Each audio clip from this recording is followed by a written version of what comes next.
most of you are trained to get thrown off track in this way.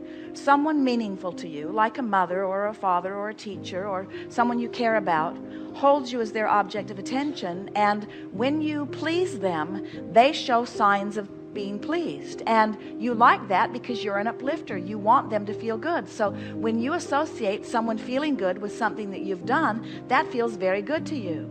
But then if they are distracted and are not holding you as their object of attention, you may feel that you need to do something more to please them. Or if you should do something that doesn't please them, and then you feel the repercussions of not having pleased them, then you don't feel good because you've been sort of hanging your star, so to speak, upon them feeling good. And Right. It's what we call well-meaning people training you away from your own guidance system by rewarding you with their appreciation, but then by punishing you with their not appreciation, by being put out with you or disappointed in you. And you have to reach the place where what everybody else thinks about you is really not any of your business. You have to really not give a rip what they think, or even better said, you must care more about how you feel than how they feel about something that you're doing.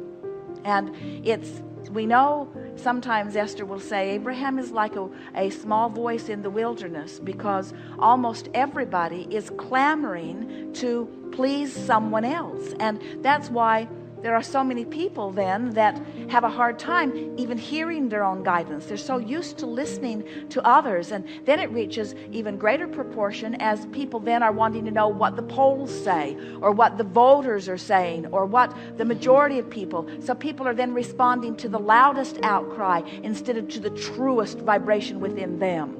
And so more and more people get more and more out of kilter when they are not listening to how they feel. And then people say, even as they hear us, they worry. They say, Abraham, if everyone were as selfish as you are trying to get them to be, what would this world be like? And we say, it's the utopia our friend is reaching for. If you are selfish enough to really care about your alignment, and you are an example of that, and others become selfish enough to care about their alignment, and you have a world of people who are in alignment, now you have an incredibly cooperative world, because now you're letting people be. You're not trying to orchestrate their life experiences. You are allowing them. It's only when you understand that you get what you think about that you are then willing to allow others to think the thoughts and live the lives that they want to live.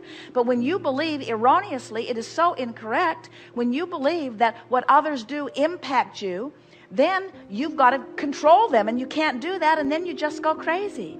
And the reason that people believe that others do impact them is because most people offer the majority of their vibration in response to what they are observing. You're sloppy in your thinking. You're observing things that you don't want to live, and by observing them, you're including them in your vibration, and by including them in your vibration, then you begin living them, and then you associate your living something you don't want with them doing something that you didn't want them to do.